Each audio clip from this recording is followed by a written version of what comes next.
What's up, YouTube? Today we are looking at the Cold Steel Range Boss. This knife came out some time ago. It's is kind of one of those knives that comes out and is priced just inexplicably too high, basically. And I'm a traditional knife guy, so it's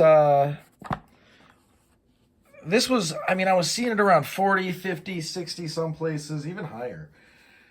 And recently on midway.com, I think it is, they sold it for $14 plus $6 shipping, which is 20 bucks. And that is the right price for me anyway. Thanks to Williams Knife Life, another trad knife channel. I will go ahead and link his channel down below, although I'm sure you're pretty familiar with it if you're watching this channel. I will say this. I kind of broke a rule, right? I don't buy anything that's not made in a place that, the people aren't getting treated real well. I don't necessarily include China as, China is one of those places for sure. But Taiwan, I don't consider Taiwan to be a place where people are being paid enough, basically. And so I avoid it usually. But I like the look of this knife, and I like it even more now. Was it worth the initial ask of however many dollars? I'm going to go ahead and go with no, because I really don't think that it was.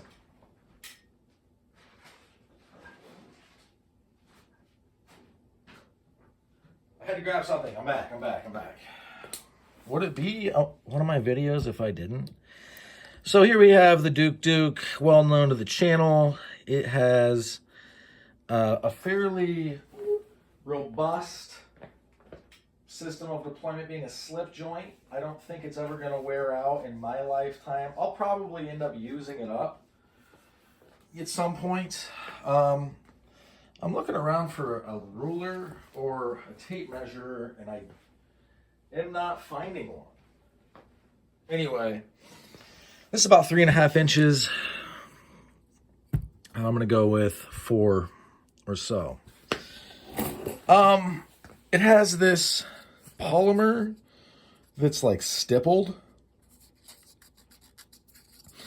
It's not too rough though, which I was kind of worried about, to be honest. But now I'm pretty happy. It's a very grippy texture. I haven't tried the clip yet. Let me try the clip right now. Clip's a little tight, guys. Oh my.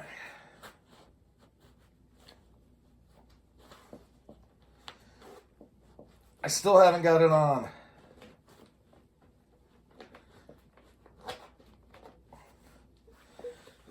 Well, that clip might be coming off because that is obnoxious and not what I like. Let me try it one more time before I just totally write it off.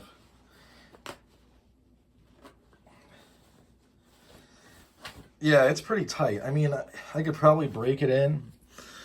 I'm not sure what I'll do yet.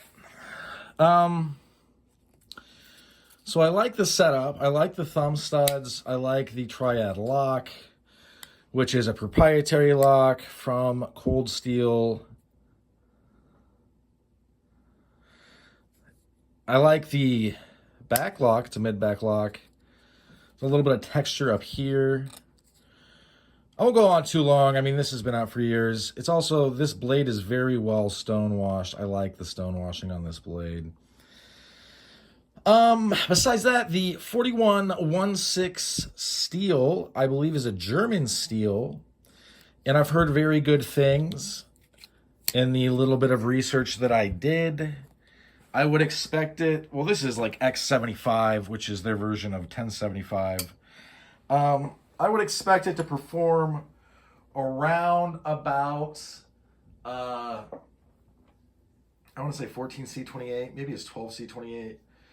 But better than 8CR13 MOV, better than 8 or OS8 MOV. So it's going to be tough, and it's going to be pretty decent, actually. Around VG10, probably less. But for a budget steel, I should say inexpensive steel, I think it'll do just fine. I like the distilled taper that this has going on. The top, the edges aren't sharp. I don't think you could strike a ferro rod, but maybe.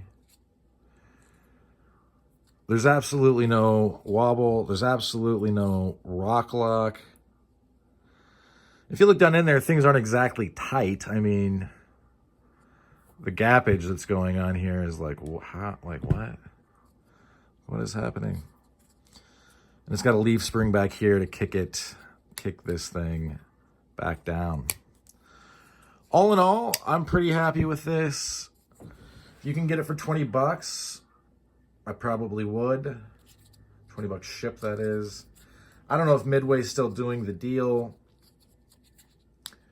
The pocket clip is tight though, so we're gonna see how well that breaks in. But yeah, I was interested to get a hold of this, see what's up with it. Some of the construction is pinned. I'm just now realizing, while other parts of it are to hold the, what is probably Kraton on. Blade length, 4 inches, overall length.